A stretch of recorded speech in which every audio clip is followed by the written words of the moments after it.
But everybody's got a bad. True.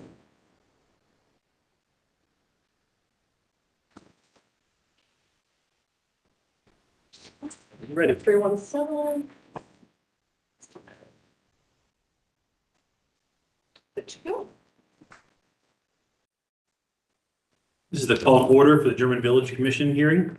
It is January 4th, 2023. Time is 4:05 p.m. here at 111 North Front Street, second floor, room 204. The next business meeting will be Wednesday, January 18th, 2023 at noon at 111 North Front Street, second floor, room 204. And the next hearing will be Wednesday, February 1st, 2023, 4 p.m. in this same room. Go ahead and swear in, staff. You swear to tell the truth, the whole truth, and nothing but the truth. I do. Please state your name, sir. Nolan Grisham. Morgan Brown. Nicole Larson. Thank you. All right, we'll go through the commissioners present, starting on the left. Jeff Farrell. Ned Thiel? Anthony Hartke, Chair. Sharissa Durst. Brett Foley. And are there any items for public forum? Yeah, it's not on the agenda, but we actually do have our planning manager here, Alex Sauersmith, to talk a little bit about the zoning code update. Promise this will be short. Promise it'll be painless because I haven't done this in a while, so we'll see how it goes. But you'll have some information on those flyers, which will be saying here. So you can probably hear me later for recording purposes. So we can do that. All right.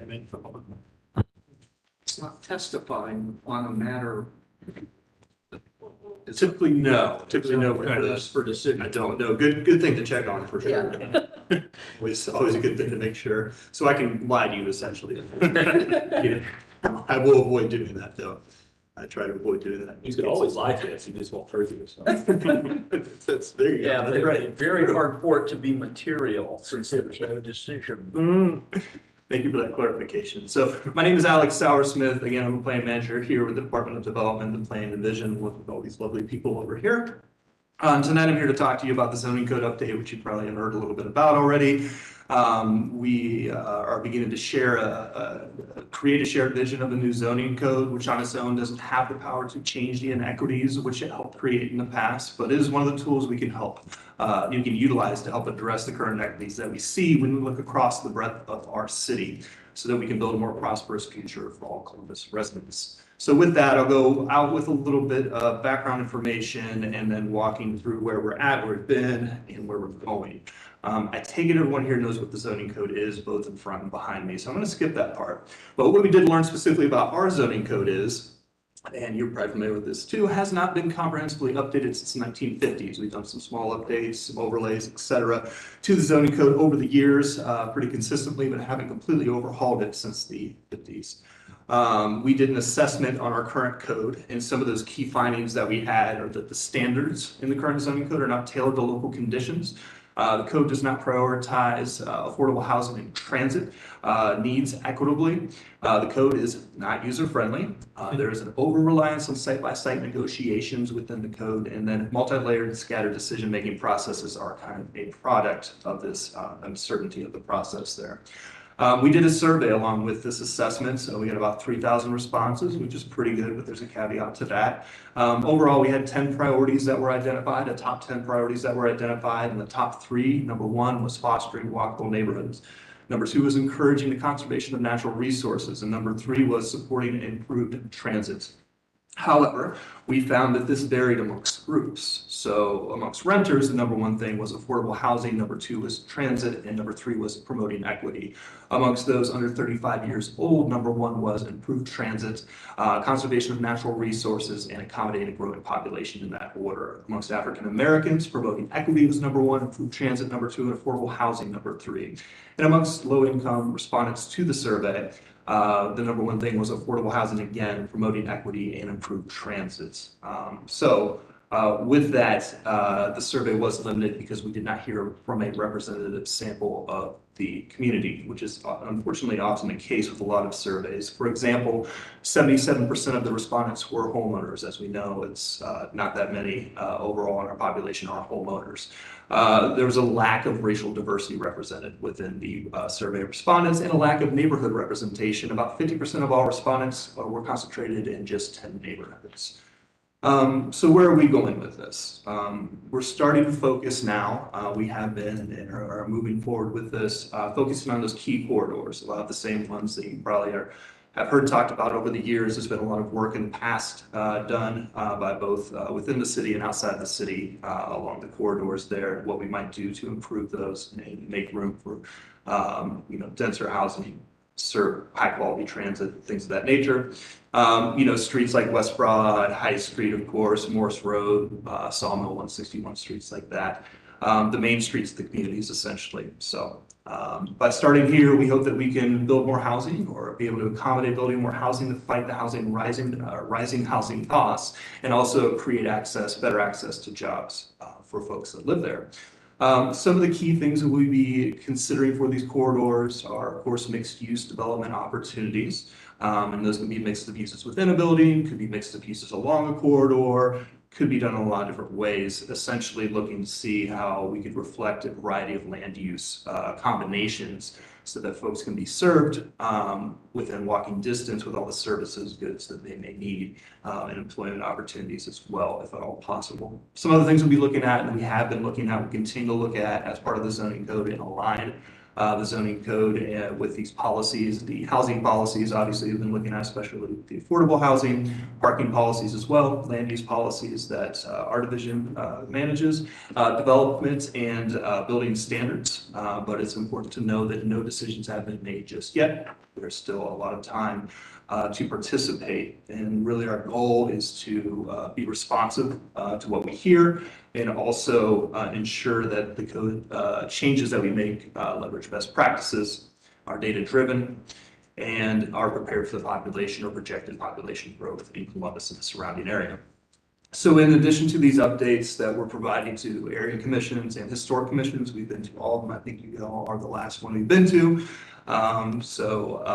We are also forming, or actually have already formed, an advisory committee of folks representative of different areas of the city from different backgrounds as well. And they will be kind of our go-to as far as bouncing ideas off them and progressing this process. However, there's going to be a lot of opportunities for public input in this coming year of 2023, not only for all of you here and all of you behind me, but for all the folks that you know, and really reaching folks that haven't been reached as much in the past is a major goal of ours. As I mentioned renters here, that would be a major population group that we'd like to be able to reach. Also low-income folks and African Americans and the younger population as well are all focus areas. All groups that we typically don't hear from as much in the public participation process, as you all are probably aware. The next big step as we move through the process, again, we're going to discuss, draft, and refine the code for mixed-use districts and transit corridors. Just getting started with that. That's going to be the entirety of 2023 that we do that. We have a goal of having a draft of the code ready to take to council in the spring of 2024. That is the current goal. And again, there's going to be plenty of opportunities for that community to fit in this process. And then once we go through and walk through that process, we'll be moving on to the other key transit corridors, also the business centers and the residential neighborhoods as well. So a lot more land area to take a look at there. Some of the next steps, we already have hosted this Undesigned the Red Line exhibit here in the building, and I believe it's now on the hilltop, and it'll be rotated around some community centers. You'll find more information either on the links that you have on that flyer that I gave you, or by going to the YWCA website as well. So if you're not familiar with it, it's an interactive exhibit designed to spark discussion around how discriminatory urban development policies continue to impact Columbus today. Yeah, and with that, I would just encourage you to be participants in the process, but again, to reiterate, reach out to folks and take any kind of interactions that you can to hopefully get more people involved, people that aren't typically involved in the process too. And I'm hopeful that we'll have some educational opportunities for folks too, so they can engage in the process and in a way that is productive for everyone. And make their points heard. That's what I have for you. I can take any questions. Quick question from me. I appreciate the effort to get communities that typically haven't been represented in processes represented. Is there consideration going into how to get those folks also represented in meetings like this? And things like that, review boards, et cetera, because I know that's typically a challenge with the time of day of the meeting, can they get to the meeting, all those types of considerations. Yeah, there would be a lot of things that may have to change to really get, a large en masse group of folks to be more involved. But I know internally within our division, we're making efforts in how we can make moves and do that. We already have been doing that too, recruiting folks that we think would diversify our commissions and bringing those folks in. But yeah, there's some of those things that you named right there, like the time of the day and other things that can get in people's way or things that should be considered. So we are as a division making moves to diversify our commissions, as much as we can. It is a challenge in a lot of ways, so not just the ones you named, but some other ones as well. But thank you for that comment. Yeah, thanks for the update. So one of the things I'll be curious about, and maybe it's too early in the process to know this, but what does the city anticipate the effect of the new zoning code will have on the city's historic preservation efforts? Again, nothing has really been determined by that process. The historic districts are probably going to remain largely the way they have been in operating, they have been in the past. I don't see a huge amount of change, though, of course, we have a team, all of our team is involved in the effort. Jamie as well, of course, is involved in the effort. And so, hard to tell at this point. I don't have an answer for you with that, an exact answer, but there is no, thoughts of taking the commissions away or removing those or trying to supplement those in any kind of way. What I do think will happen though, is within the zoning code itself, some additional items may be integrated as far as historic preservation and things of that nature into the zoning code. But again, remains to be seen how all that's going to turn out in the end. The more voices we have that are at the table and speaking towards those type of things, of course, the more likely those things will make it into the zoning code. Thank you. Yeah, thank you very much for your time. I Thank you. appreciate it.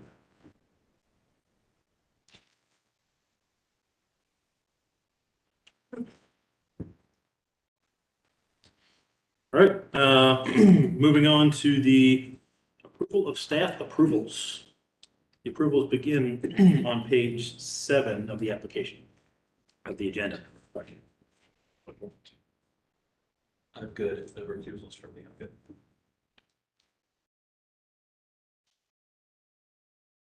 I have no recusals. Anybody else?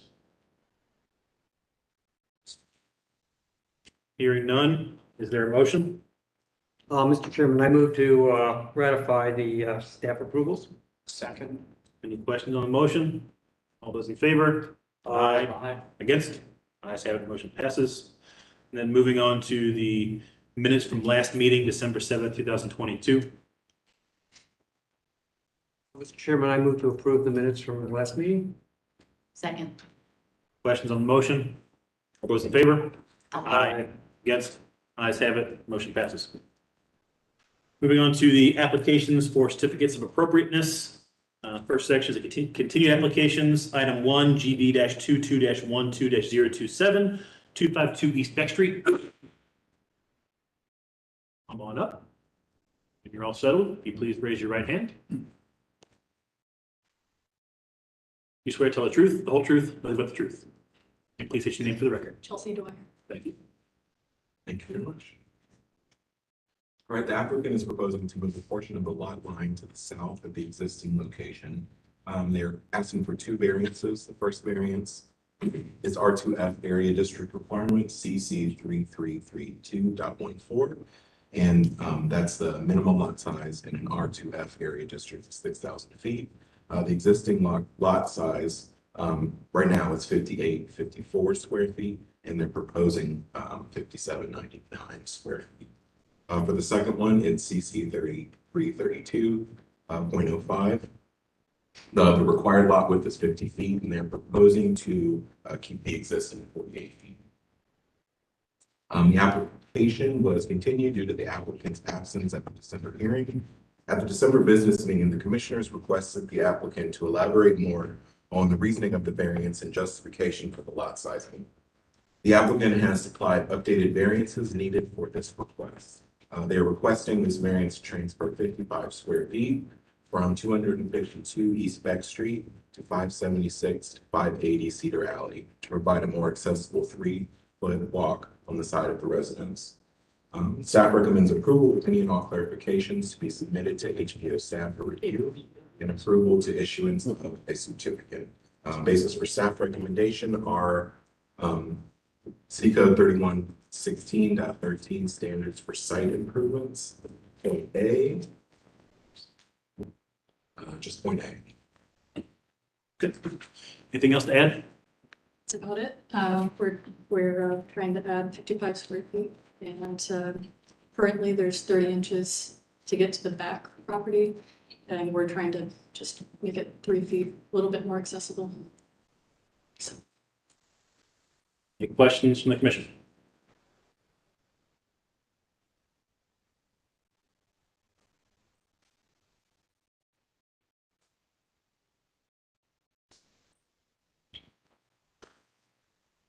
Move to recommend on item number 1 GB-22-12-027. Second. Any questions on the motion? All those in favor? Aye. Against? Ayes have it. Variance is recommended.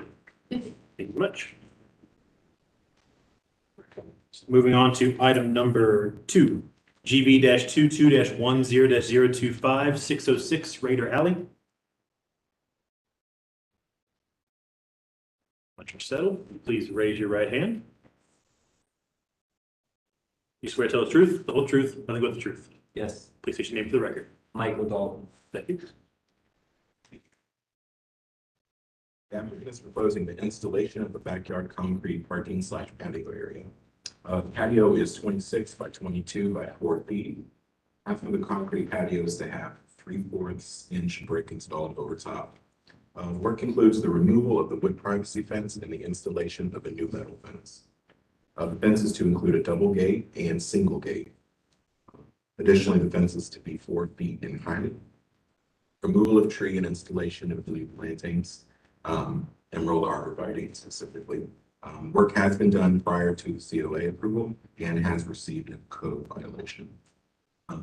As stated previously, the work has been done prior to approval and received a code violation for the work. The applicant had removed the wood fence/gate in the brick patio, the tree, and has replaced the concrete steps. From what appears, the previous brick patio was being used an off-street parking spot, but the brick patio did not cover the entire rear yard as seen with the present hardscaping. The tree also appears to be mature, but according to the applicant, the tree was previously removed due to it being dead and struck by lightning. As seen in a similar case in November 2020, a concrete walkway was poured at 640 Mohawk prior to approval with the brick paver installed on top of a gravel bed. The condition for that approval was for holes to be drilled every 12 inches of the existing concrete to allow water to flow through. The applicant has returned with revised plans to resolve the amount of poured concrete installed. They propose to install 3/4 inch thick brick over half of the patio. The revision also includes the new metal fence and gate to be reduced to 4 feet in height. Staff is still concerned that the amount of concrete that is being proposed to be retained, as well as water drainage issues. At the January business meeting, the commission asked what type, style, and pattern the brick would be. The applicant is to provide a brick sample and a product sheet. They asked if the applicant had a water drainage plan and to also look into spot elevations. There was recommendation of possibly adding another tree in the rear yard to replace the one that had been removed. Staff recommends that the commission offers feedback and continue the application to discuss solution for proper drainage at a future time. And this is basis for staff recommendation is City Code 3116.18, and that's Part C, as long including the German Village Guidelines for exterior considerations, specifically points 1 and 2. Anything else to add? No, the only thing I would change would be that the fence was initially proposed as iron and it still is an iron fence. It's not a metal fence. Questions, comments from the commission? So it looks like the fence, the gate posts that have already been installed are taller, quite a bit taller than the 4 foot, so those are coming out, new posts going in. I spoke with Fort and Iron Merchant, they can alter that to match the 48-inch fence. Although I mean, I've done a little bit of research and there are existing 8-foot iron fences out there at 770 South 3rd, Julie's place. She has 50 feet on a non-alley on Columbus Street of, I don't know why, but she has an iron fence, 50 plus feet of it. So that's why initially when we And do those proposed, have a certificate of appropriateness? and she went through the commission, yes. And I also have a list of 8, and this is just a short list of approved through the commission concrete drives into alleys that were approved recently through the commission. It's 223 Lear Street, 184 East Beck Street, 700 South 5th Street, 697 South 5th Street, 994 Yeager Street, 170 Thurman Avenue, 118 Thurman Avenue, and 640 Mohawk Street. We have additional information about those properties as well, so if the commission has additional questions about that, we can answer.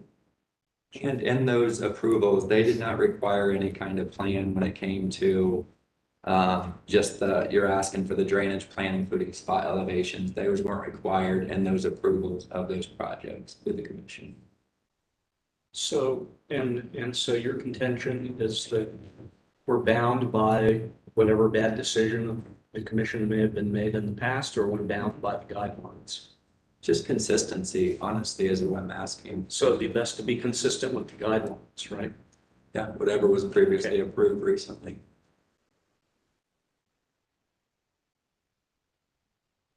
I know the one at 640 Mohawk was concrete that replaced concrete. You've replaced brick with concrete, so that doesn't justify what you did. I don't know about the other ones. Can you speak to the other ones, Morgan? Yeah, of course, no one can speak. Yeah, for 223 Lear Street, we found that the entrance stoop and the driveway were concrete. 184 East Beck, it does mention a new concrete driveway, but there's no COA for that. And that's been there since 2009. For 700 South 5th, a new garage was improved. It had been there since 2015. 697 South 5th Street, the concrete driveway was stamped in drawings on the approved COA. And in 2020, the driveway is shown as existing in the submitted drawings. And did those driveways cover the entire backyard? Just to approach into the garage. And what did they replace? Do you know? Was it concrete to begin with? Paved to begin with?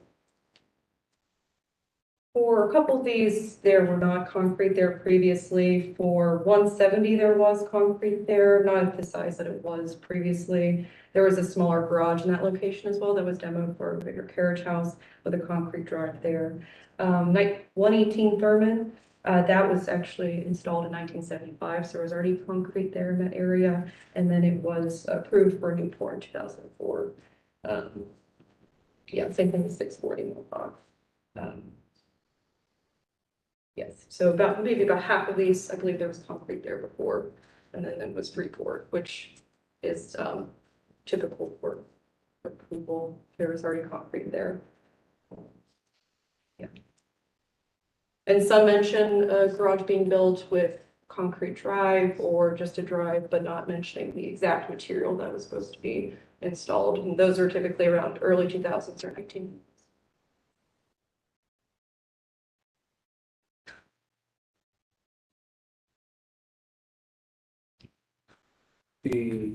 question I still have, where will the brick go? So if you look at the picture, the brick will be to the back of the house. It's about 10 feet to the east of the house, up to that first post, the start of that first tree on the left. It's And about that 10 feet. material is a thin brick material? It's a clad material and it has no mortar joints. And is there, we, has there been listen product? to Metro? I'm sorry, I didn't hear you. Sorry. No worries. You haven't provided product data for the applicability of that? As far as the layout of the brick, That it is appropriate for a horizontal patio. I've never seen thin brick done that way. I've seen it on vertical surfaces. I'm sorry, I don't understand what you're asking. I apologize. So thin brick I've not seen done horizontally. I've seen it done vertically on walls. So I would love to see some product data. I think that was one of the things we're asking for, to make sure that it's appropriate for the use. Okay. It is what I'm getting at from a technical standpoint, because my concern would be is if it's not, then it won't hold up. Is if we are gonna, if we do end up approving it, we obviously want it, and if that's part of it, we want to make sure that it Me too. doesn't stay that way. And I do believe that the clad has been approved, at least through sources that I've spoken with in the German Village as far as architects go. But I've sent several options. We're open to layout of the brick, honestly. An easy like bonding pattern was what we were gonna go with, but we can do herringbone or whatever is best. If we go that route, I don't see a more obvious place to do it than where you're proposing. I just wanted to make sure, Okay. personally, that's where it was. And for clarity, I think not speaking for Jeff, but perhaps what Jeff was getting at, we want to be consistent in the way we apply the standards across the district as much as possible. We do want to learn when we do the mistaken applications of it, but You each, don't want to be stuck with having to repeat bad decisions over and over and over again. right, so it's not Once we realize that our actions are inconsistent with the guidelines and. We need to move to correct it. But that's not an opinion about whether this is or not, but that's a Right. philosophical conversation.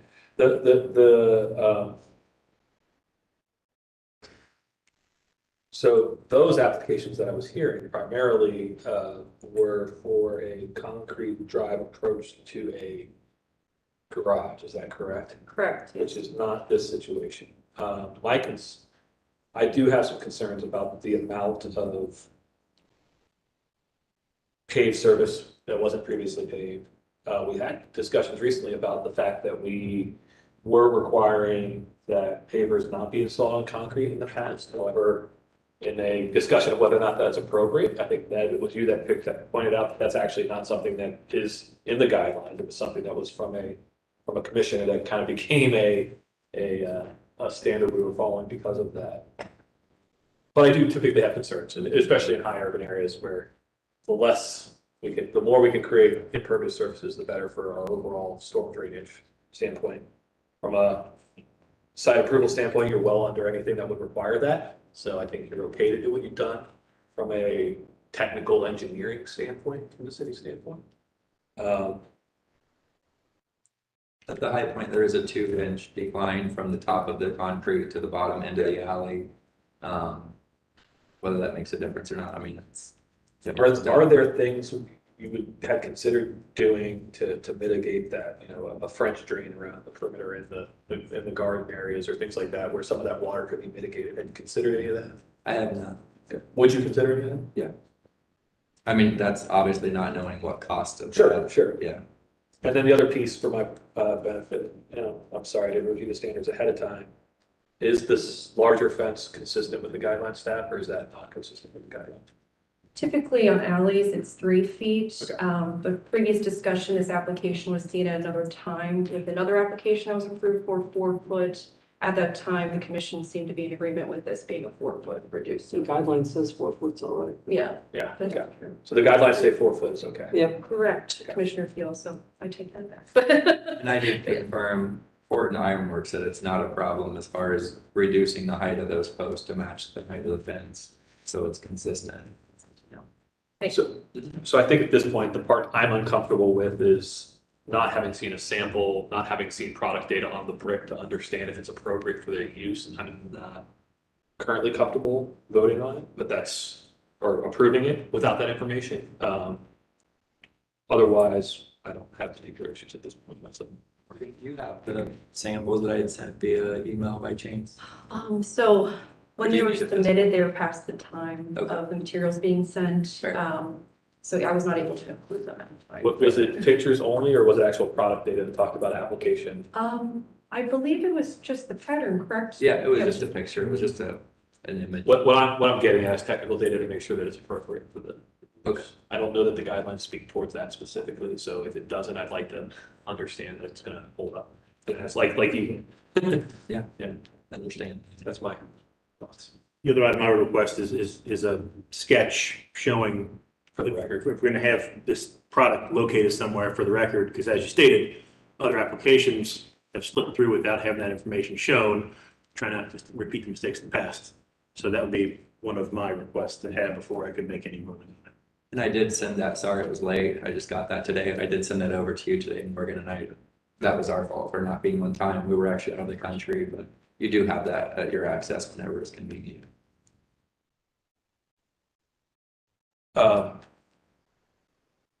Sorry, I just had a procedural question. If we're okay with the fence, then I'll hold them up from the fence. Could we separate that part and then ask for, or, because are you ready to move on the fence? I've added to it. Yeah, that would be nice. How does everybody feel about that? Any? I have no problems with the fence. Yeah. Yeah, I'm fine with the fence. I do have a question about the pavers. When you put the pavers on just one portion of the concrete, is there any transition or is it just gonna be a three-quarter inch step? I don't know the answer to that. I don't know the answer to that. I can find that out for you though. I'm sure they can create some sort of smooth transition. I'm sure there are all kinds of ways to work around that, but I don't want to tell you for sure because I don't know. So that if is everybody good? I'm going to make a motion to split it. If that's good for everybody. So Commissioner Foley, sorry. Yeah, go ahead. Interject real quick. Before you make that motion as well, a part of this application is included with the landscaping and the arborvitae. I can never pronounce The it. tree part. Yeah. We didn't address the tree part, yeah. Yes, so before that, didn't know if that would be included, but just to put that on the radar as well. For the tree removal and that is. For me, that's kind of related to the patio. If we're going to allow the patio, I don't know that there really is room for a tree.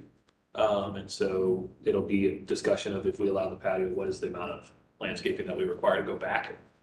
So for me, I think it's tied to the other, so it'd be okay to separate the fence. That's my opinion. I don't understand. So I think we need to look at this as if this was not in place and whether it's appropriate, except, okay, we've had a tree taken down. He wants to remove a tree. I have no evidence or knowledge, because I've walked by this, that the tree was in substantial condition to require removal. I have no problem with a driveway concrete because that is normal.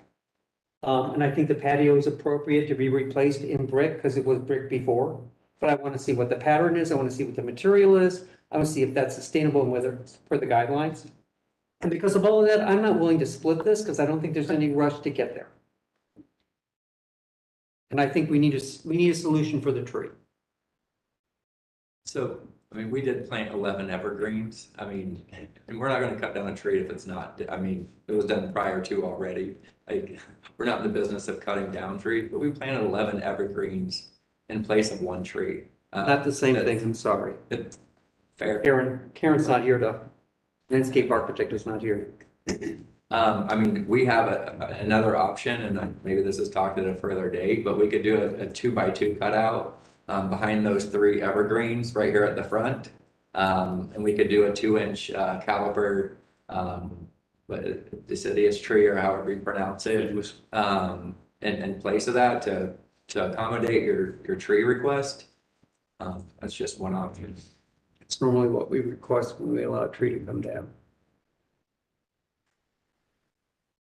And normally, And I would suggest all of that. when there's a tree that's dead and needs to be removed, Get our first documentation. question is document that it's dead, and second is what kind of tree you're gonna replace it Yeah. with.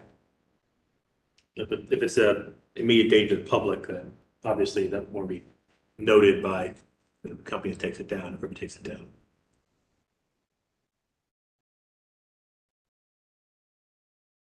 So, in the case of splitting, so I know, Ned, you're not. I'm okay with not, splitting. I'm not for it. I mean, I think we do this as a whole thing and get all the information we need and make sure we've got a whole package that's acceptable to the commission. Because if he does put the tree and a cutout in, that changes the fence. Change the laws. So I think we got more work to do. So I think you've heard from the commissioner, there's support of the fence. Yeah, I have no problem with that. Not able to, members not able to vote on the fence itself. Unless there's a specific reason you'd like us to vote on the fence specifically, but. We can continue to work through this process. It's all good. So I think. Appreciate the that. motion to Thank you. continue is, you know, unless anybody else has anything. Before we make that motion, is there anything, any other questions or information that you want So to? what exactly are you moving forward? Obviously, the fence is kind of checked off, is my understanding at this point. What more information are you looking for outside of the samples of the actual clad brick and the pattern of it? What else are you looking for in this? So I would like a technical, usually you see what like call it cut sheet or a technical data sheet that shows instruction material that says that this is how it's installed in this application to make sure that it's being installed Okay. in the way it should be, something like that. So it's technical information, it's the sample, the material, plan, sketch of where the material is going to be placed on that pad And the pattern. pattern, and then any response to the comments about the tree, we're going to put part of that as well. And I believe the final piece is from Fortin, the product data on that fence to go in. I think You should already have that, and you have the site plan too, which minus the tree cutout portion. you know, looking at the application, I believe we have it's a sketch, but typically Fort would have a product called out of what their model of the fence is. And I think your sketch needs to be more detailed and show dimensions on what the pavement is from the edge of the property, et cetera. You're just showing a 26-foot plus or minus dimension. I think before we approve this, we need a lot more information on that. And the updated site plan was submitted as the applicant has stated, but it was for Didn't make it. today. No, okay. That's fine, so, Okay. but that will be provided for. So, for the sake of both, I believe staff, you understand what we're looking for, Yes. so. you Could know. this be approved at a staff meeting, or does this have to come back? This has to come back. No worries. All right, then I will motion to continue item GB 22 10 025 606 rear out. Thank you. Is there a second? Second. We have a second. Any questions on the motion? All those in favor? Aye. Against? Ayes have it. Continued. Thank you. All right, moving on ahead to item 3, GV 22 12 030 804 South Fifth Street. Is there an applicant here for 804 South Fifth Street? All right, put a pin in that one. Moving ahead to item number 4, GV 22 11 034 703 South Fifth Street. 703 South Fifth Street. All right, hearing none, we'll move ahead to the new applications. Item number 5, GV 23 01 012 307 East Columbus Street. I think we have action on that one. Once you're settled, if you please raise your right hand. You swear to tell the truth, the whole truth, nothing but the truth. Please state your name for the record. John Foley. Thank you. Thank you, Beth. This project is for hardscaping and proposed work description. The applicant wants to install a new fiberglass pool, 14 feet by 35 feet. The pool coping is to be ledge stone, sandstone color. Sod is to be installed for pool coping into current grass. At the January business meeting, the commission requested the applicant to provide a fencing plan for the pool if the applicant has decided to repair the fence that is existing, or if they're proposing to replace the fence. If replacing the fence, the commission will need to know what style of fence they would be installing. Staff and commission asked the applicant to clarify where the pool equipment will be located as well, as if the equipment will be screened. Staff recommends approval with any and all clarifications to be submitted to the HPO staff for review and approval prior to issuance of the COA. The additional screening be added around the future pool equipment. Screening to be low shrubs or breathable fence. Revised drawings to be submitted to staff for final approval. I apologize, those are staff recommended conditions. Basis for staff recommendations,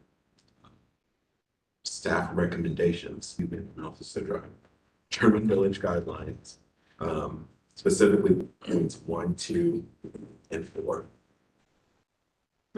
Anything else to add?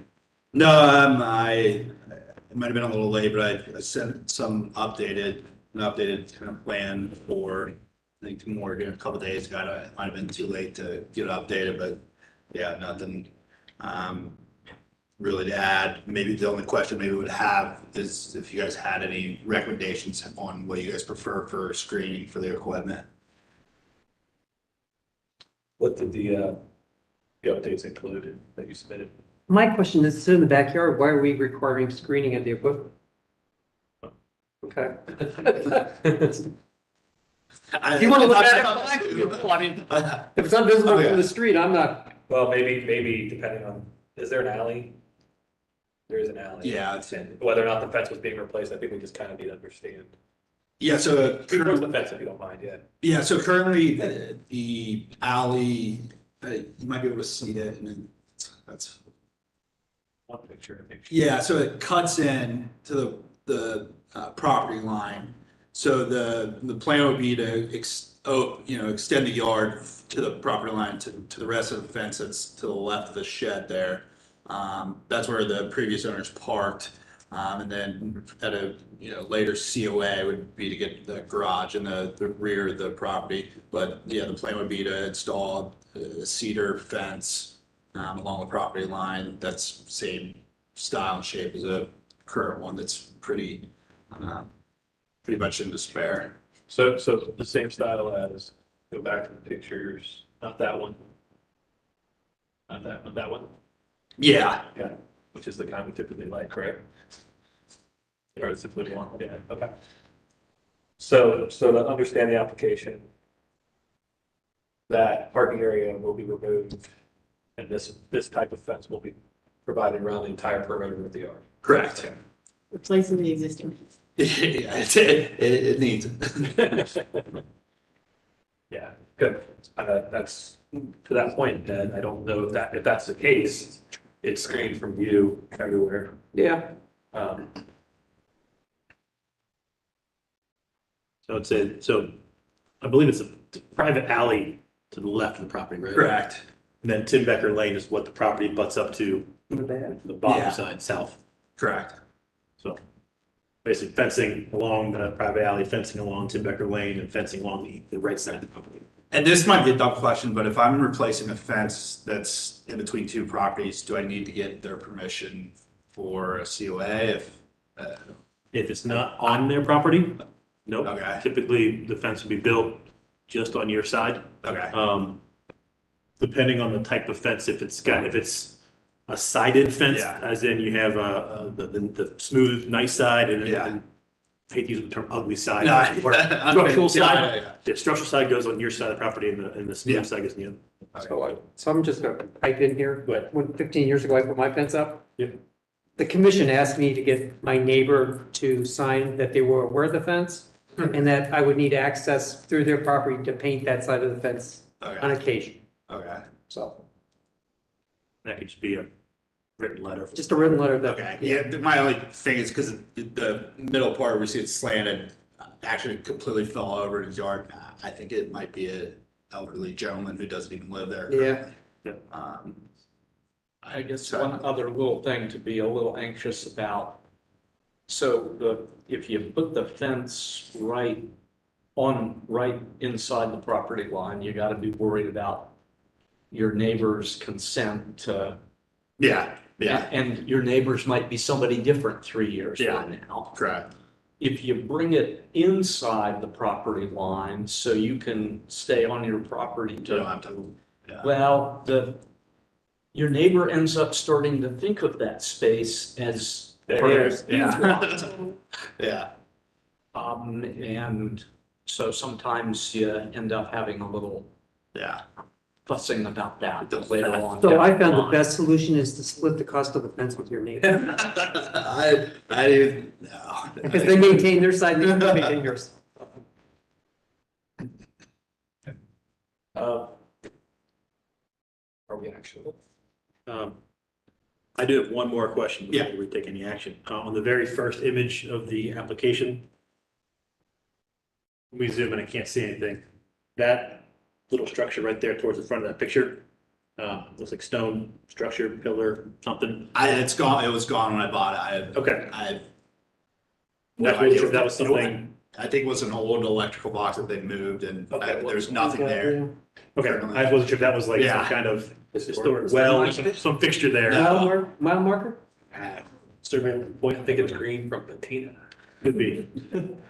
Just couldn't tell when I zoomed into what. Yeah, it was so weird. It's like a old, there's wood inside. I just, very weird. Right.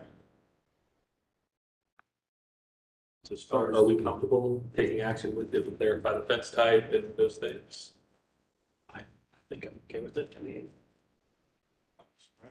are you, do we need I think we need you to acknowledge that you are modifying your application to say that you are replacing the fence in its entirety to match what style is that called again? The style? We call it a flat top. The flat top style, if staff understands what that means. So you are modifying your application. Correct. Okay. And flat top means flat, not rabbit ear. Yeah, On the three sides of the yard. correct. With that, I will motion to approve the application as amended. Second. Any questions on the motion? All those in favor? Aye. Against? Ayes have it, motion passes. Thank Thank you. Appreciate it. Have a good one. We're starting to see pools in the middle. That's a new thing. Pump it up slowly. Once summertime. Moving ahead to item number 6, GB-23-01-013, 747 City Park Avenue. I'm sure all three settled. If you'd raise your right hands in unison.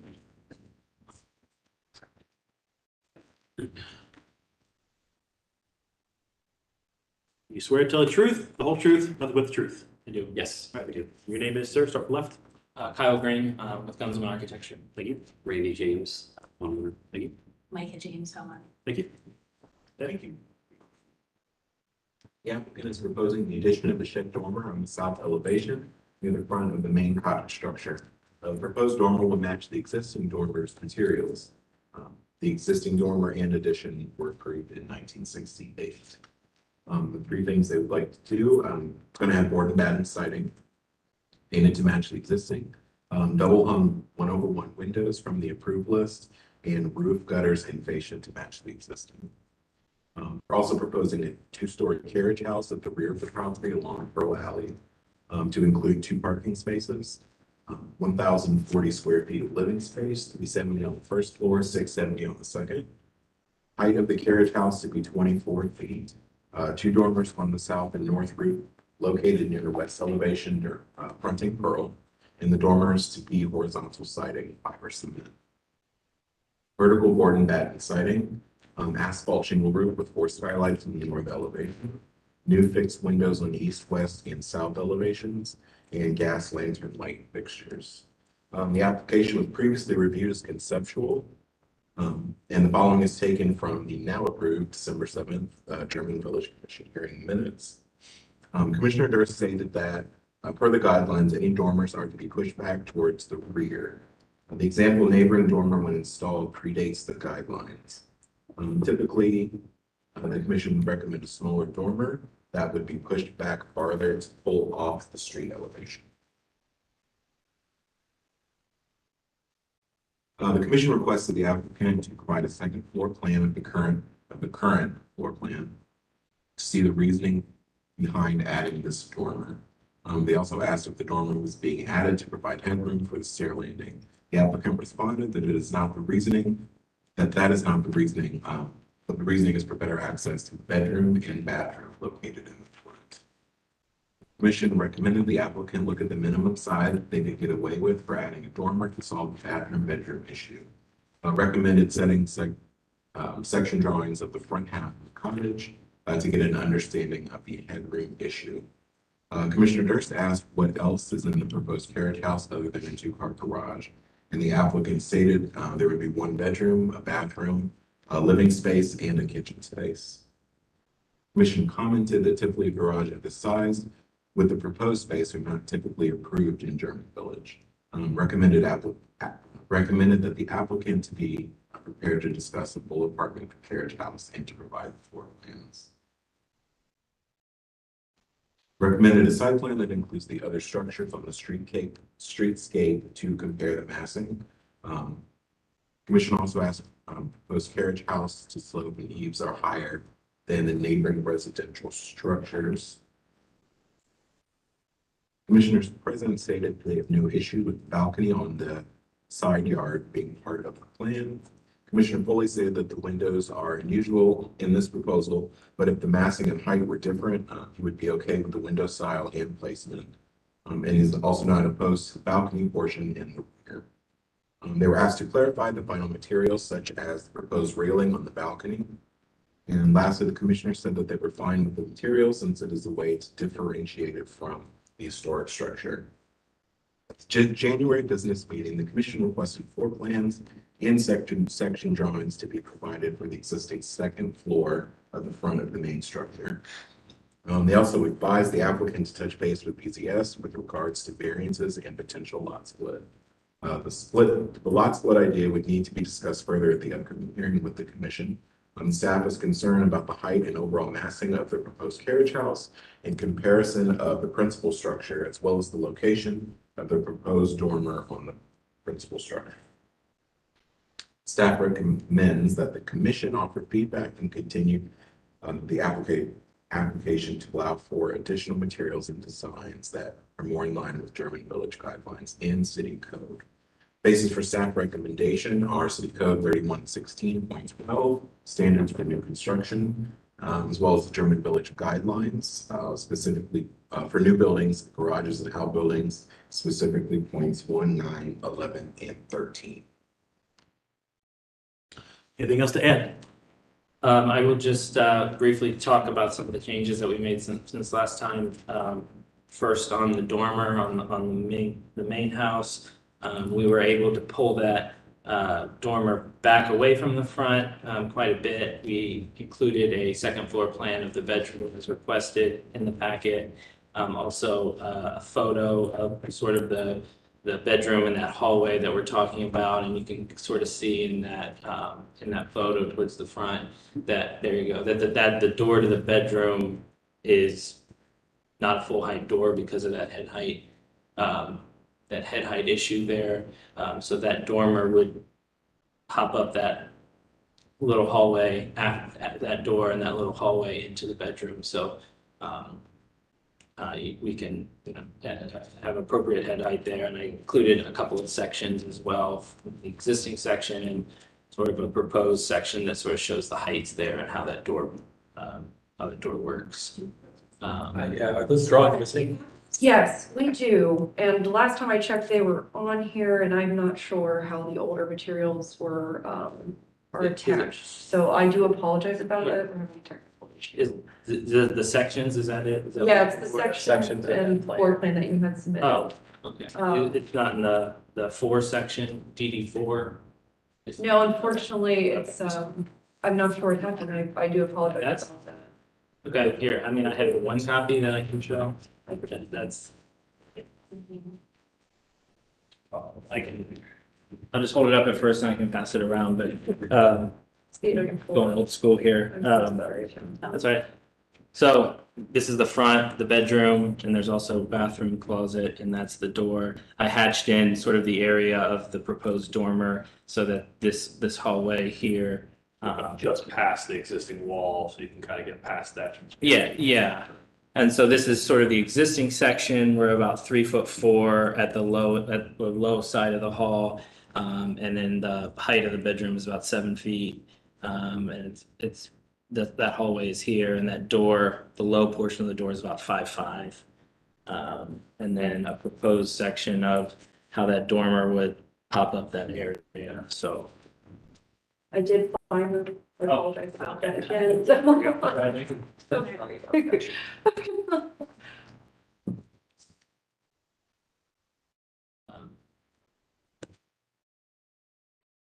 Could you go back? Yes, To there, yeah. So the shaded areas where the dormer's at? Where we propose, yeah. Okay. And how does that resolve the door on the other side with the little headroom? The door on the door into the bedroom. Yeah, So we would basically extend the dormer wall to that wall and build it up so that that door can be a full height door. so on to the right of the bedroom door, what is that? Is that a dormer there, or is that, I think that's the roof line. yeah, That there is a That's- lower portion yeah. of the roof. There's a section in There's a the middle of the So- house that has. so I'm gonna get walk. If you look at the. Yeah, go back one more. E4A, There you go. E4A, And then go back one more. There you go. Yeah. yeah, has been updated to So show. this is the new dormer. Yeah, correct. Well, yes. And that door is right here, right? Right at the edge. It's- Okay, so if we're giving you height here for the door, we're not giving you the relief on this side. It's actually, do you mind if I come up? Yeah, no, yeah. It's actually right, the door rest isn't out here, it's actually right here. Okay, So it's an extension of this wall that comes up, it's right there. yeah. The roof line just comes out a little bit. So, but we're only giving you like a foot in front of that door. You still got a head problem on this side. Well, there's No.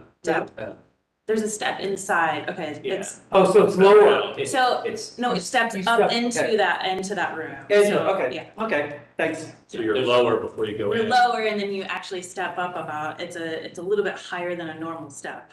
Okay. And you step up. Okay. into There's a the room. landing and a walkway that was Gotcha. built in. Okay, that If helps, you look thanks. at the previous elevation, that dormer actually didn't extend that far to that side now. it Yeah. does, Yeah. yeah, Yeah, we noticed that wouldn't really solve the head height issue.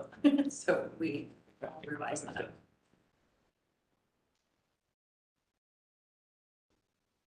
So what's the reasoning for the additional portion of the dormer that's in front of that bathroom wall?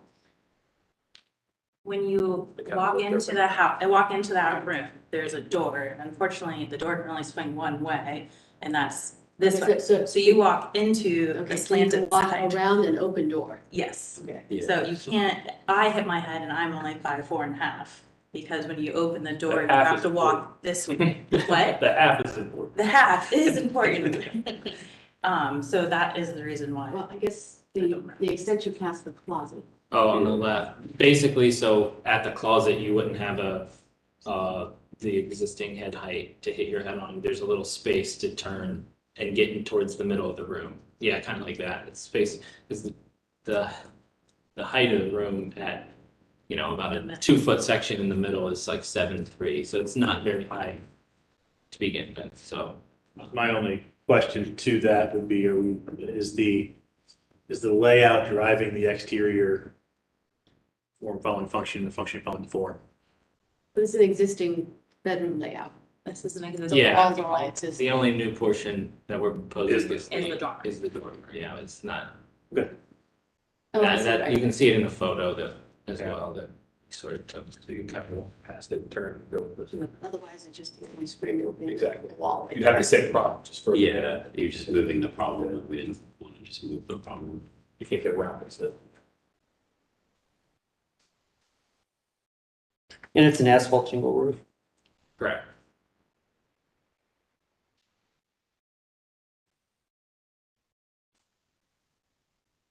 I think they've moved it back as far as they can to accommodate for that.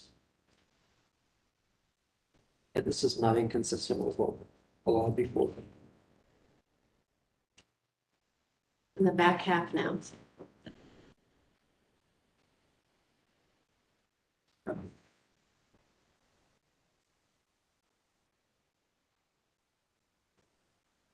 So any other questions on the dormer or on the principal structure?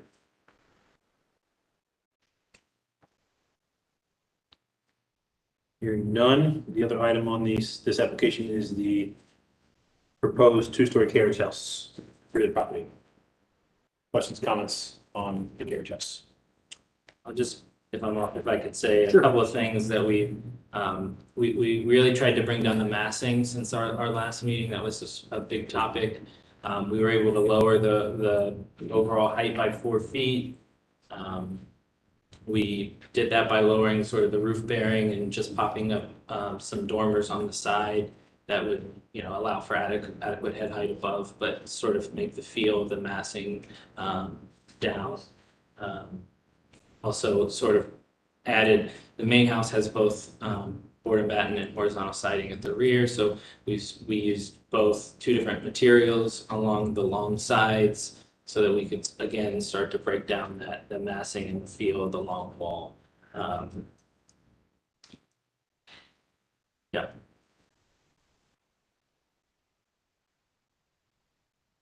I would say that the building does now feel subservient to the historic ones in height, and as well as if you look at the plan, it's actually smaller in length than the site plan.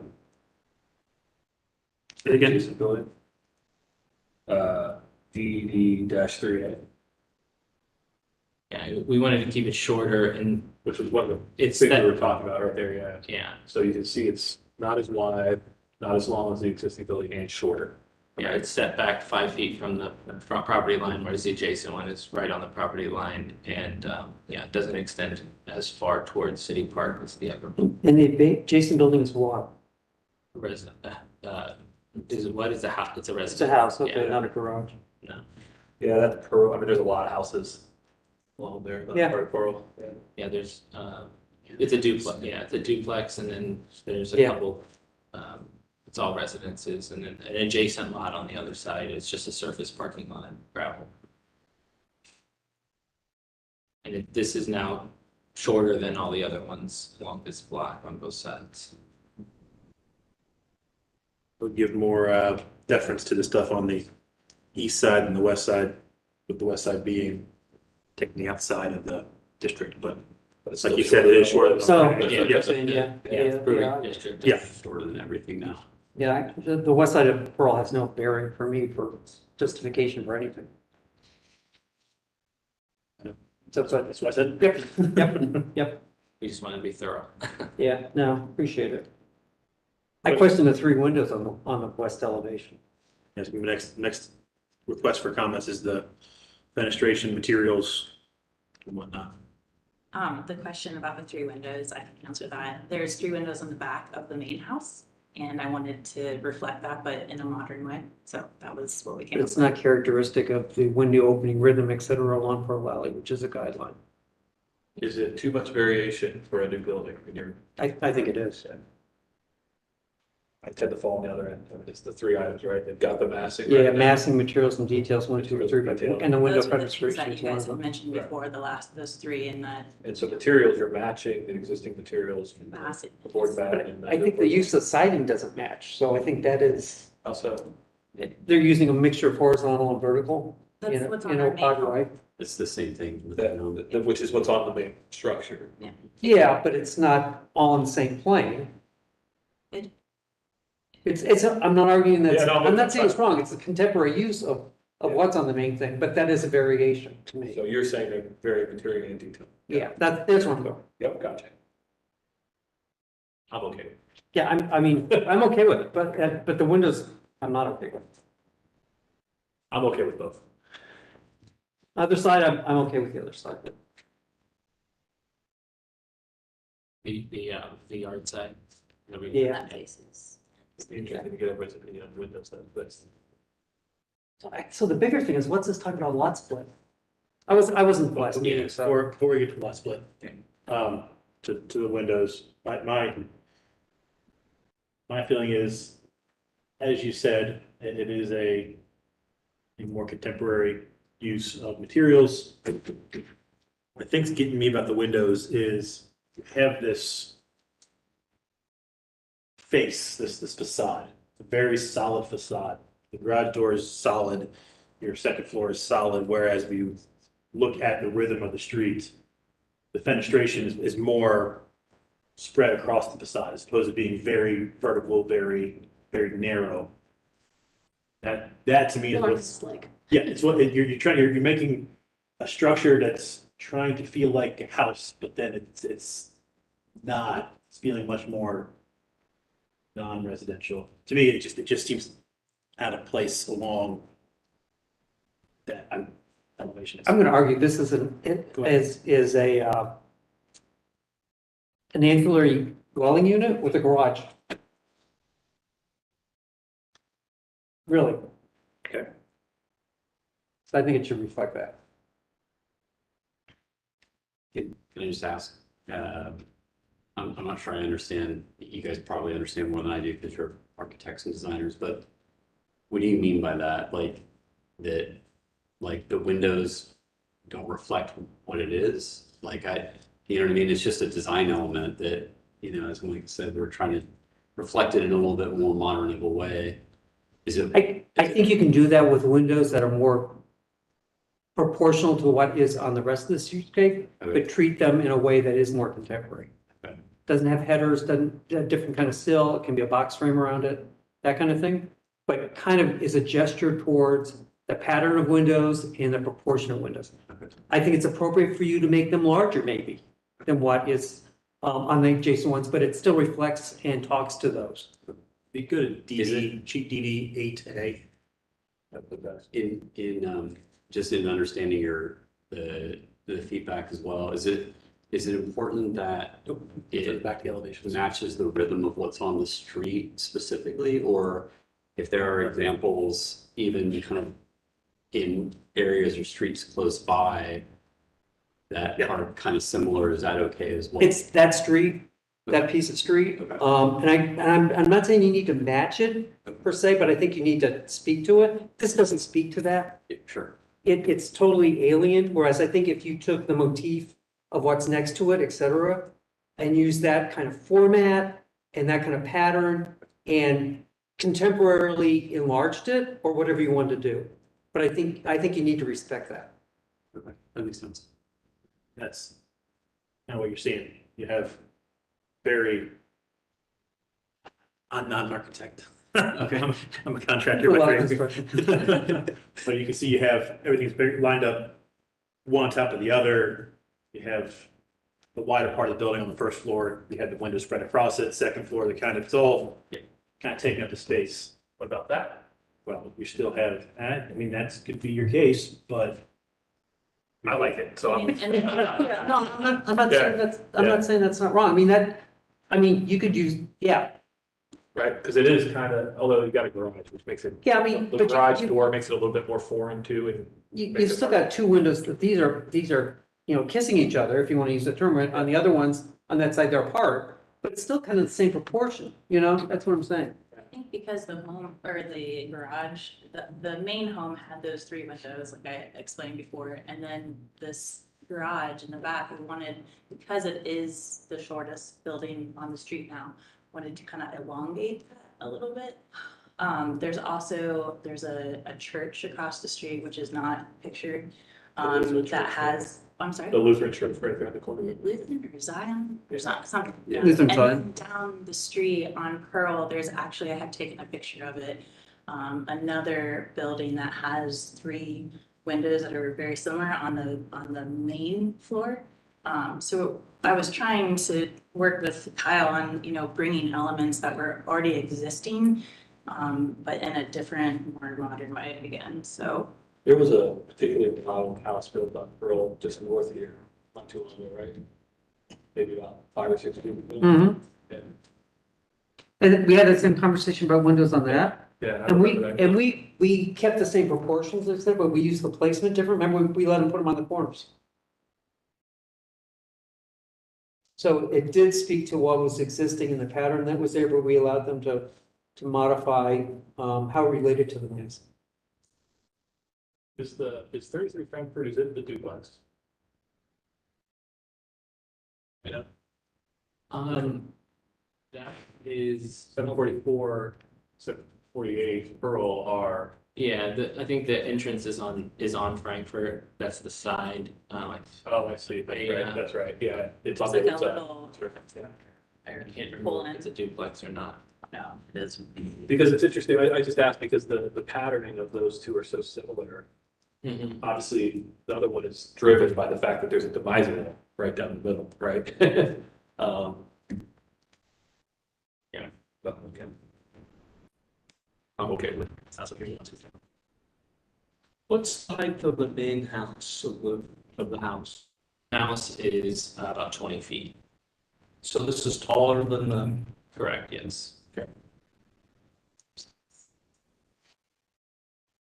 what I was thinking it was. Main house is, Short than the, main house is, I mean, it's part of the dormer issue that, I you know, understand. Mm. Need a big house. Oh, I just need one that fits in the 21st century. We're taller these days than in 1860.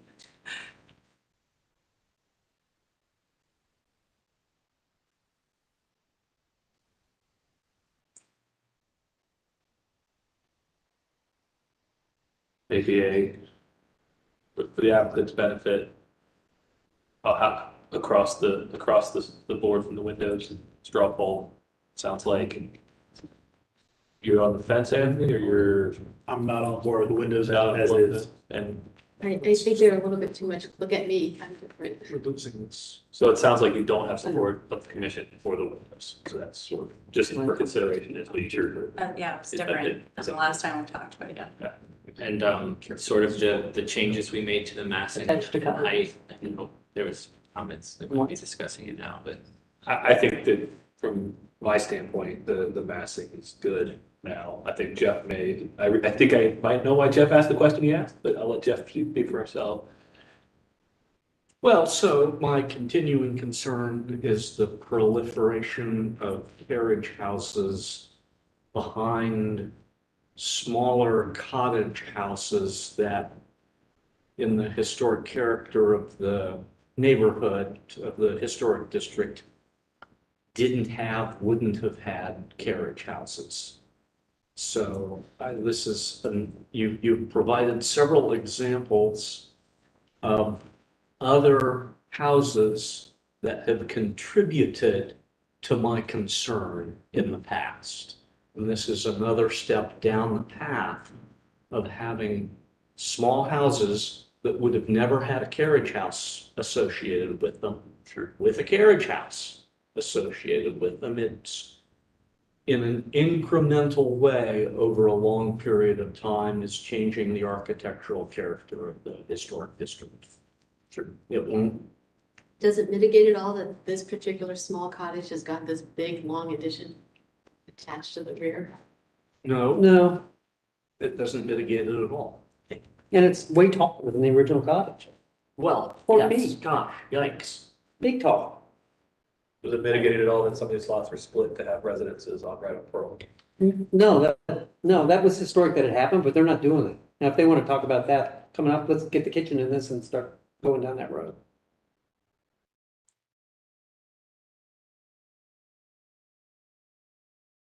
Yeah, unfortunately, the guidelines don't speak directly to this issue. And it's because no one imagined that we would have these carriage houses associated with cottage-style homes that historically would have never had. Let's be blunt, 50, 60 years ago, we never imagined we'd have the wealth that we have in the village. Well, sure, and, obviously, society and, society changes and people's needs and, things. I migrate over understand, time. and society changes, but the architecture does not need to. In a historic district. It's a historic preservation operation, not a, We accommodate chain and operation. appreciate that. We built and lived in Rush Creek, so we totally understand historic preservation. That's where we're coming from when we try to take elements and, I just want to put that out there because we aren't trying to do something that's like offensive. It feels a little bit like that's the conversations that we're having. We don't want it to be. It's not offensive, it's a beautiful little But- carriage house. But we would like to, It just we would doesn't like to belong get in the suggestions neighborhood from you, with this then kind of that were house. what would work and guidance from the commission that says, okay, this doesn't work, but here are the outline. This is it, not just the guidelines, because the guidelines are up to interpretation as we have now seen. I think Like- at the last meeting, this got mentioned that the whole carriage house behind small cottages is okay as long as the carriage house does not look like a carriage house. Yeah, so don't even call it a carriage Yeah, house. it looks like a garage and it's got some So additional Should we space. we just stop calling it a carriage house? Yeah. I call it an ancillary dwelling unit now. So I we'll call love it this term. ancillary dwelling. Yeah, because it's essentially what it is. I mean, we could change, we're happy And to you, change. you're changing the land coverage, what the zoning code allows, okay, fine. You're changing the massing of the structures along, I mean, you are not having no impact. That's the point. Sure, A couple of us feel it's too much of an impact. sure. That's understandable, and, we respect that. And you're not the first applicant I've had this conversation with. Or probably today yet. I'm on the losing side time and time again. And Understood, and it's we respect that. will be probably the biggest single disappointment of my years on the commission. Understand. And I second that. So, You had, go ahead. well, we wanted to just mention this, you had asked a question about the lot split, and before we got to that, we, obviously wanted to sort of cover the rest of these things as well, but that is something that we were considering, thinking about is, does that change the nature of, the commission's view of the design of the home? And, we do realize that, we would need to submit for that and talk about variances, parking being one of them. So obviously, we just wanted to have a dialogue about that as well and talk about, potential feasibility of that. As we're moving down this process, we wanted to just explore different options and say, hey, is that an option? Does that cause any kind of difference in the view of the structure or of the, overall? Clarifying question, maybe. Would you be proposing the structure as currently designed with the lots of it? Is that the actual question? I Or guess, would there be modifications to the design? I guess it's two part. Let me phrase it another way. I have no idea what's in your guys' heads or what you would approve or not approve, or, obviously we can read guidelines all day long, but it comes down to sitting in front of people and saying, hey, what's feasible? And so it's more of a question of, if we went down that path and the city was okay with, a parking variance, which I think would probably be one of the main things to discuss, and we came back and said, hey, the lot's been split, we'd probably keep the structure just as is. We like it. We've spent a lot of time working on designing it. Would we be sitting here again and you guys looking at it, say, well, hey, we're already sort of okay, or some people were okay with it, some people weren't. We're in, it's kind of in the same situation. Or would you say, well, like, no, that dramatically changes things. Like, Well, and what I was trying to get at was a clarifying question to make sure I understand what you're saying. You're saying the building design as it's presented today with a lot split. Is that correct? that would be I think our intention. Okay. And what I don't think we were going to do is And- raise a lot and come back to some crazy. The reason I ask is because I think that without the lot split, a garage seems appropriate for the property because it's a garage for the property, right? With the lot split, now basically you're talking about a residence, a new residence. And I was wondering if you, and I'm just asking where you're going with it, to try to understand. So if you did the lot split, would you still plan on having a garage as well? Because we would have to consider now, because what you're doing is you're creating a primary structure, and the guidelines talk about primary structures differently than they do ancillary structures. Sure. You know, the garage door, the facade of the On the house. main facade, and so I think it actually might complicate things more, is where my head starts to go, if the design is not changing. Yeah. I mean, that was our intention, but that's why we look to you guys to say like, hey, if you did that, then you probably wouldn't want to have a garage as a part of it, you know, and that's just the information that we need as a Yeah, part of this exactly. process, because we don't know every detail. It would change the nature of the review to look at it as a primary structure, I think. Is that fair? I think it goes to first, do you have a lot split and you got to give a zoning variance for parking that the front house doesn't have anymore. So we're putting 2 cars out in the street that didn't have an issue with. Why is it 2 cars, 2 cars per dwelling unit is required. even though we live downtown? For the current code. The zoning department was just here talking about updates that'll be happening in the next year or two to change some of those things, those types of things that it's in there. I mean, that's one reason why we're moving downtown, is so we can take advantage of the things that are downtown and not use the car as much as we do. Everything is very walkable in German Village, as you know, so. Agreed. And the zoning code is not reflective of that currently, which is why the city is, there's some cars here in the process of updating the zoning code to reflect, and I think everybody would concur with that.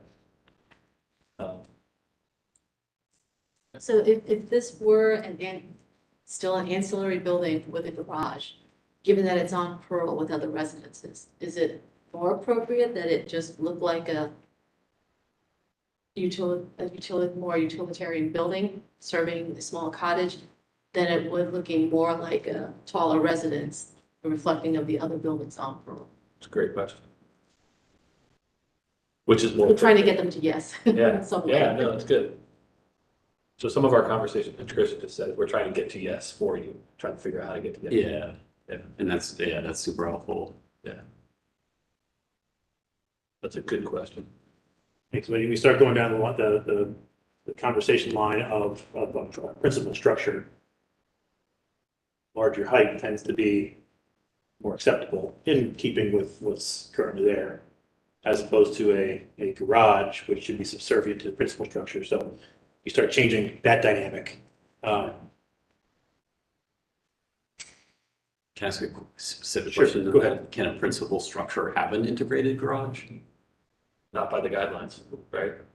It cannot. Not attached garage, no. Yeah. Okay. So a principal structure must have either no garage or a detached garage. There have been a couple cases where, through careful design considerations, people have been able to make garages that look detached.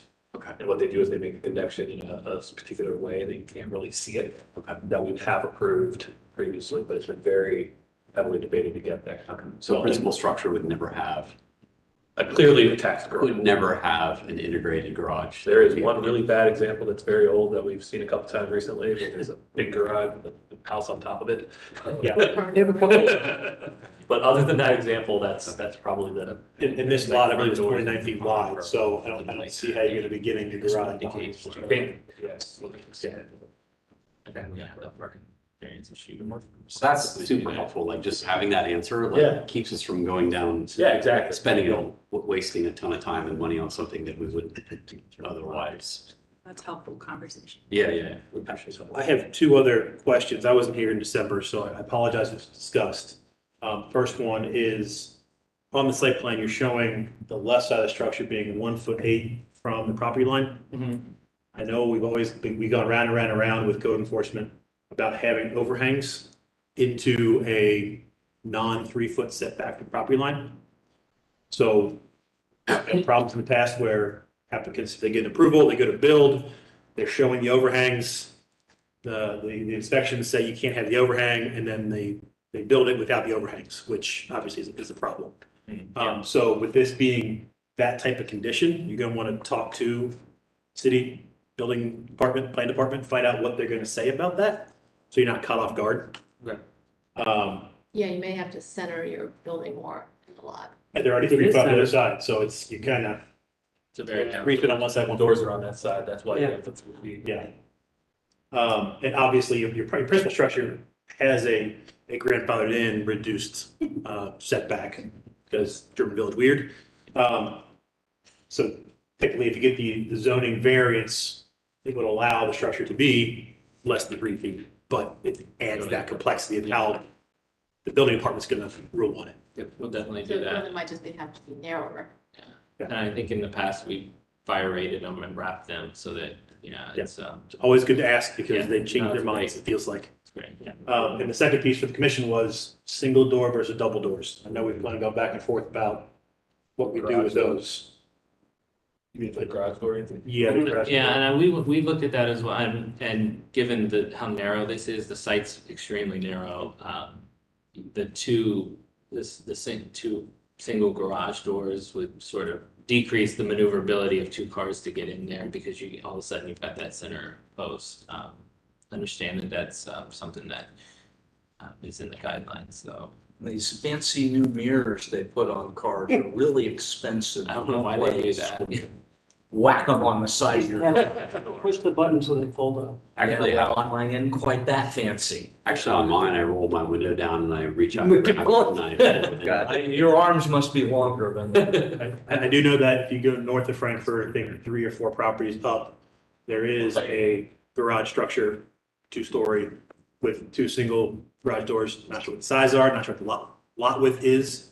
But I think that might be part of my discomfort of the facade is having the large garage door with 3 windows. I'm not sure if having 2 separate with 3 windows might change how it looks. Okay. But it kind of breaks up that horizontal versus vertical 2-story. So I'm surprised if it wasn't discussed in December. Yeah, I wasn't there either. Is that more of just a design kind of, design related issue, or is the 2 versus the 1 like a Guideline. guideline? In the guidelines, where you see the singles, Explicitly. 9 times out of 10, the reason why there is a single is because it's a narrow alley. Instead of being a 20-foot, you need that 24-foot radius typically. Okay. They're on a 10, 15-foot alley and you can't get that turn radius in there. There's been a few that's kind of snuck through previously, but 9 times out of 10, we push for the 2 doors if 2 doors is feasible in that location. If it does go to a single wide door, typically what we see is framing out that door, faux applying it to look like 2 doors, even though it is a single door. There's some examples of that in the villages for sure. So Teresa, to respond to what you said, Okay. I think there is a hierarchy here to me.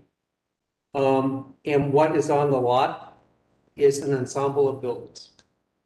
And they need to respect what that ensemble is, and that the original historic building takes precedence, and everything else, like in the guidelines, is subservient to it.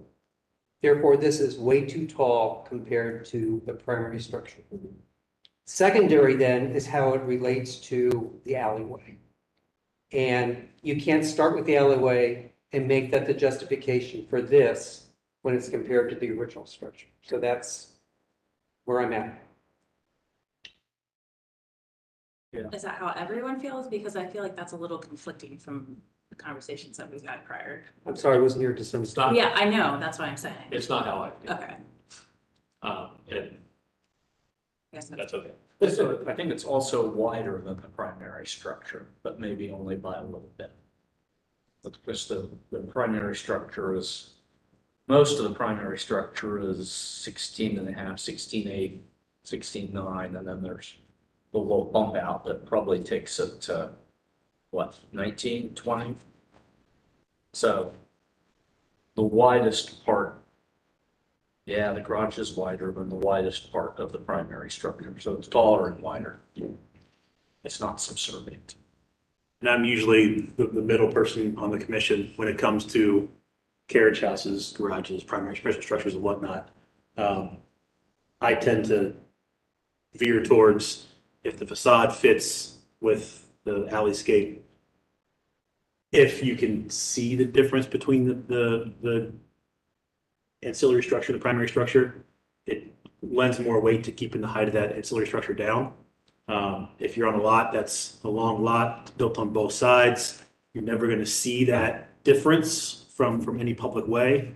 I tend to be a little less strict on that. We've had a recent one that went through where it was a corner lot, so there's no way to hide that. So it became more of a discussion point because of the specifics of that property. So I don't think, I haven't seen an elevation of the entire site, garage and principals. That wasn't in here, was it?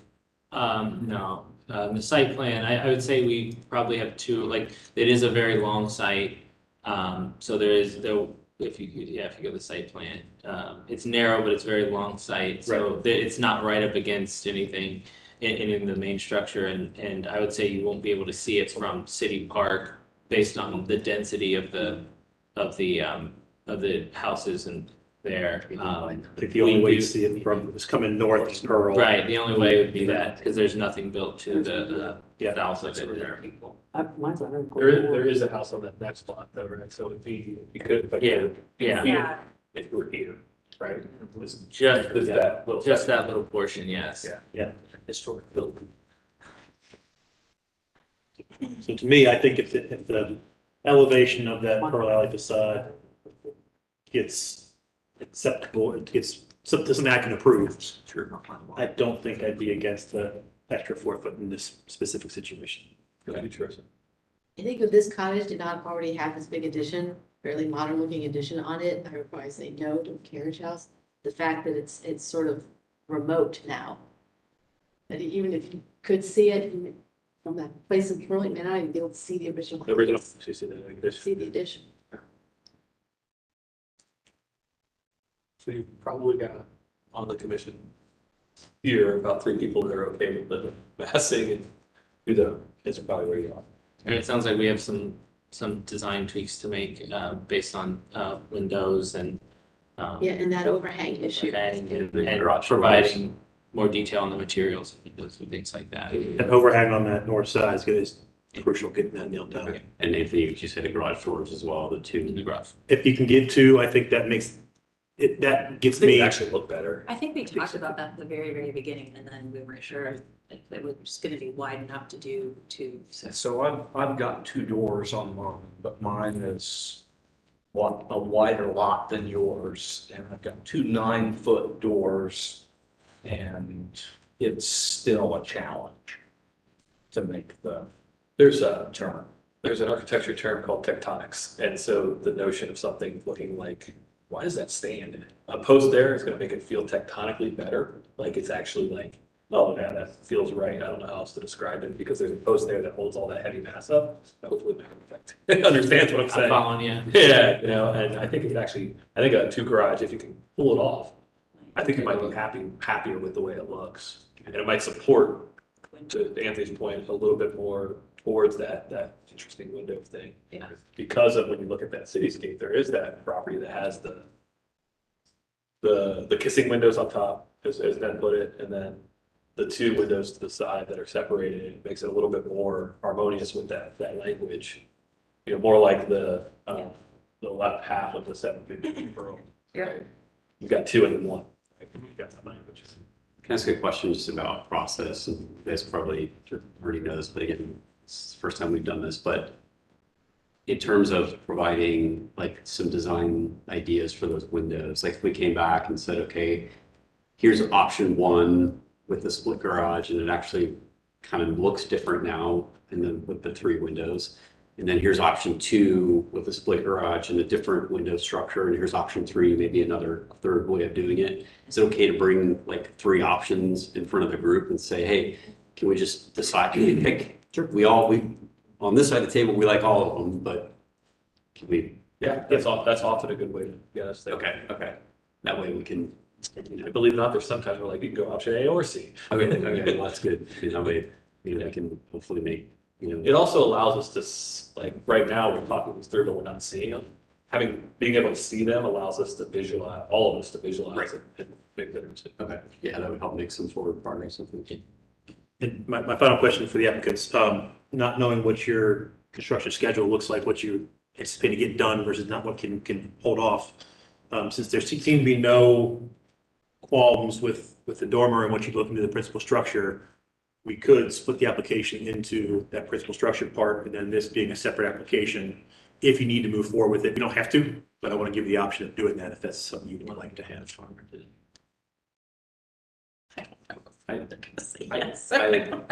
I'm okay holding them off. You're probably gonna do it all at once. Yeah, let's get the full package. Sure. Because if we're gonna do construction. We're gonna do it all together like this. All at once. Sure. So, but I appreciate the question. I mean, yeah. No problem. Try to help you out when we can. Anything else? No, just, of course, when you're coming back probably for your next, or continuation of this application, to talk to building and zoning services. Typically, we like to have variances around the same time as design. But just was my only comment for that. So we should talk to buildings and then try to get all of the variances lined up before we come back. It's nice for us to know. I mean, we want to typically know what it's going to look like before anyway, so we're going through it in the right order, but it's nice to know everything. Yeah, because this was just reviewed as conceptual last month, and now it's the first action review of this. But typically, that was just my suggestion for. Okay. Absolutely. Yep. Thanks. Table it today. Motion to continue. Okay. Okay. Item GB-23-01-013. Second. Got a second? Any questions on the motion? All those in favor? Aye. Against? Ayes have it, motion passes. Thank you very Quick much. question. Which Thank house did you everyone. live- Appreciate it. Which house did you guys live in Rush Creek? It was a new build Okay. at the Well, very you end lived in of two other ones before, South right? Street. I lived in 320 for a while, which is right across from the soccer field. 387. My friends David and Jeff lived in the Triangle House. Yeah, they were neighbors. Jeff and I went to high school together. Oh. Yeah, they're good guys. Thank you. Beautiful, beautiful. Before we jump into the conceptuals, are there any applicants here for a house on South Fifth Street? No South Fifth Streets? All right, we'll go ahead and do conceptuals. Item number 7, GV-23-01-014, 756 South Third Street.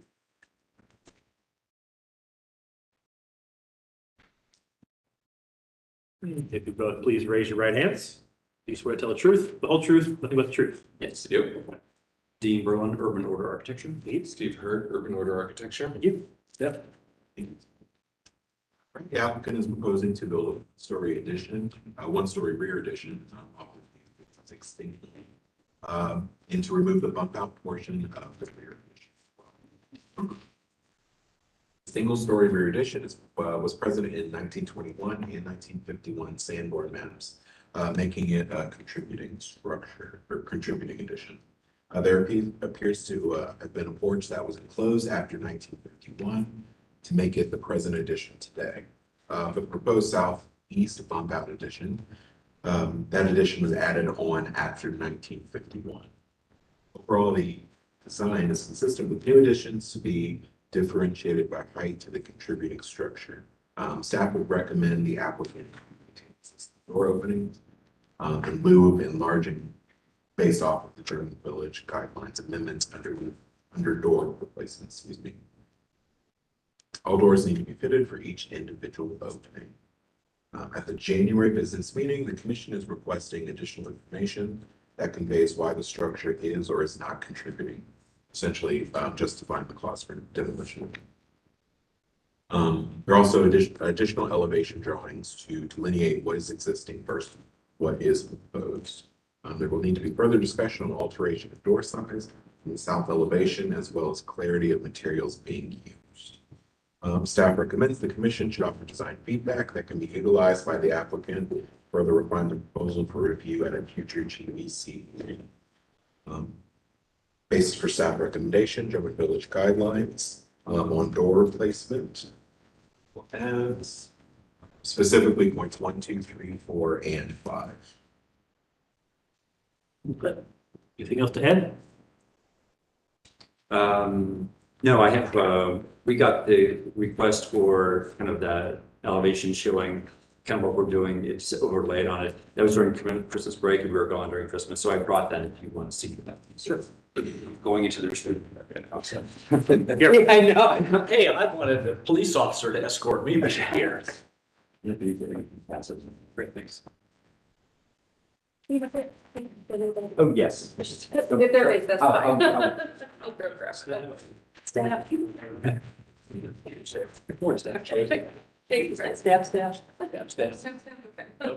More. So as you look at that drawing on the south elevation, you can kind of see the red outline of what we're proposing for the addition. Where it overlaps is kind of what Nolan was saying that was a part that was added after the 50s. There's no foundation under that. We think that little part was added when this place was duplex, then this was a separate little apartment in the back. So they created additional space and they enclosed the original porch. So what we're trying to do is, we don't think that part is really historic or contributing.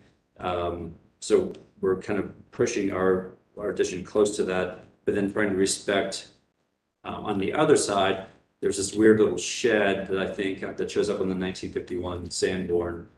But it looks like that was always an external shed, like, because it's just kind of built on pole foundation, so it was only accessible from the outside. So I think when they adapted this into an apartment, they flipped that around and kind of cobbled that together too.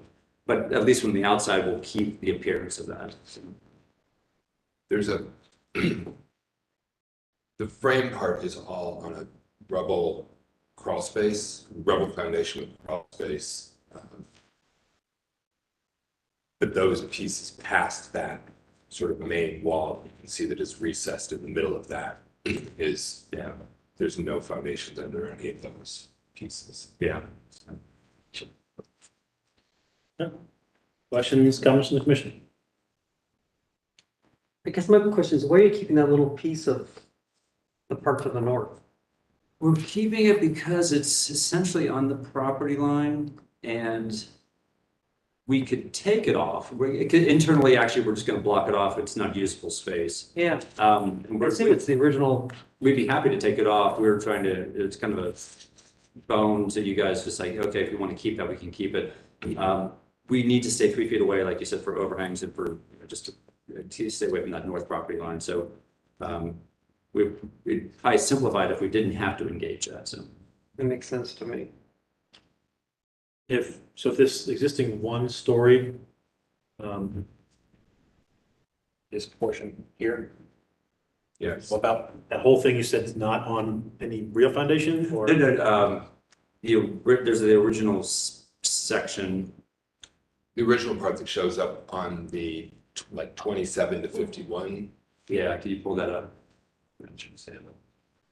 So then what you're seeing there, that tiny little shed that she's circling now, that was that little shed that was on the back. And then what you see to the right of that is what was an open porch, right down there.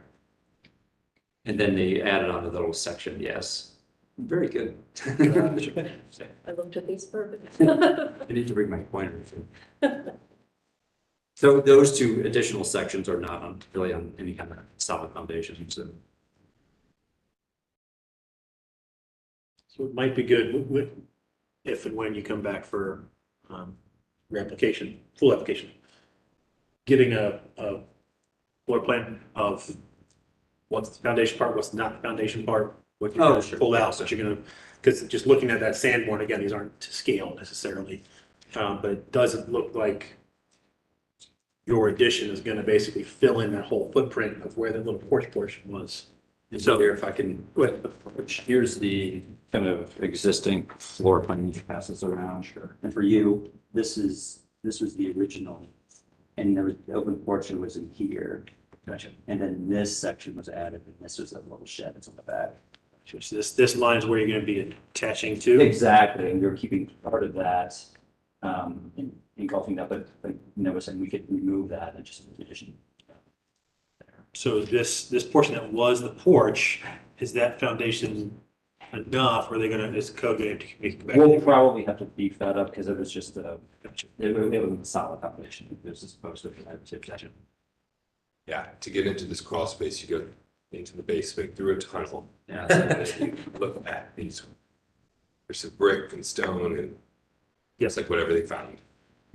my only concern is that when you get in there, if we're gonna have to start pulling apart that 1-story addition to get to the foundation to do it, to put the addition on, we just wanna know what's gonna be going into it. And what's weird too is once we pull all that vinyl siding off, there's gonna be a cobbled together mess, so we'll come back with materials and return that too.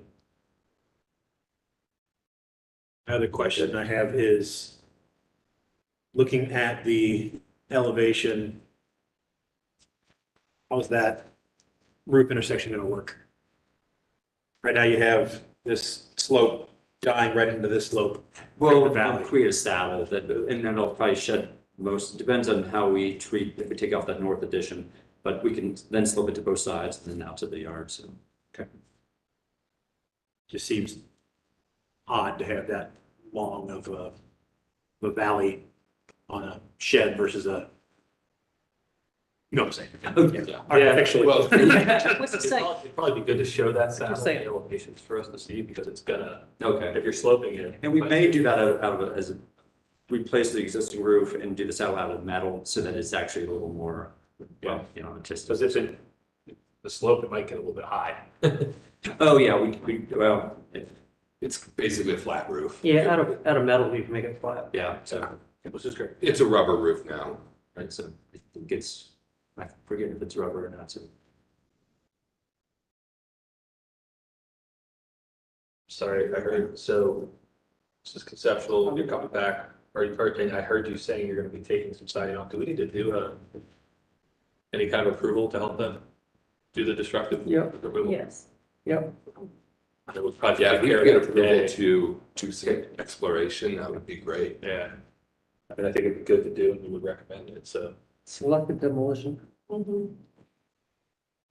got no problem with it, especially it's gonna be behind the fence, start low, and I think that should be okay. Yeah, I think just pulling up a couple of those things, you're gonna find out right away what it is, and, yeah. We can do it Procedurally, through. Go ahead, go ahead. We can do it for the office too, whenever Okay. we're ready. You know. We don't have to do it here. No, we can do that for staff for the exploratory, just the COA. I just didn't want stuff to- Where, Yeah. yeah. So if you're not ready now for that, then we can do that. Oh, right, yeah, we just wanted to make sure this is okay direction and, you know, especially knowing if we take out that north addition, I think that simplifies the project a lot, so. Yeah, I do too. I think the other comment that came up from staff was door openings. So the south elevation showing, putting a double door.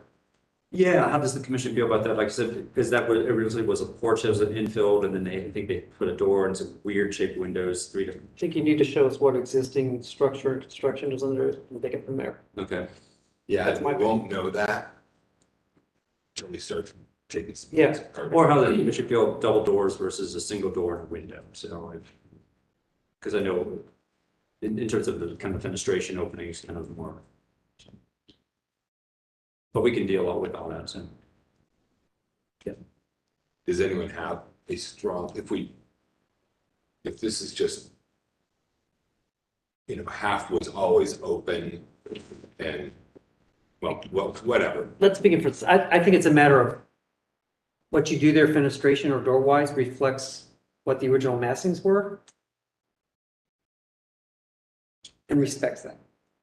Right, so part of that was solid wall, part of it was porch is what you're getting at. Yeah. More than likely. Right. Any other questions? Good. Okay, great. Great. We appreciate it. Thank you. Thank you. All right, on to item number 8, which is GB-23-01-015, 157 Thurman. Applicant for 157 Thurman. Oh, no shows. Seeing none. On to item 9, GB-23-01-016, 147 Thurman. So. Yeah, same applicant for that. Okay. That's it. Any applicants here for something else? No? It's here for the circus? Checking y'all out to see what I'm gonna be up Little intelligence, I like it. All right, then if there is no other applicants, we'll go back and make our continuations. So the first one is going to be item 3, GB-22-12-030-804 South Fifth Street. Motion to continue. Second. Any questions on the motion? All those in favor? Aye. Against, ayes have it, motion passes. Item 4, GB-22-11-034. Can we do all of these at once without objection? If we can. I don't see an issue. So then we, If we read all the application numbers. all right, so, Yeah. I don't see an issue. Yeah. so for item, Move to continue, blah, blah, blah, blah. so for item number 4, GB-22-11-034, That's the only other one to note. Sorry. Yeah, 7, 8, 9 don't have. Okay. Yeah, so- Continue. We don't need to do it with it. All right. So we have to move? We have to. Item 4, without objection, we'll continue. Motion. Hearing none. Continued. Any old business? No old business. No, but Is there a motion to adjourn? I moved to adjourn. Second. Yeah, second. Any questions on the motion? If no objections, hearing none. You see the motion to adjourn in the House of Representatives yesterday? Yes. Not see that. Oh, my God. The person from Oklahoma. Yes. Motion to adjourn. All those in favor, say aye. And one. One day. do you know what? I don't know who it is, but, you know, I always remember seeing it was a movie, and there was a town meeting in some New England town that has its town meeting, and I live in a town that does it. Yes. And there's some big thing that somebody wants to do, and everybody's in favor of it, and everybody's excited, and all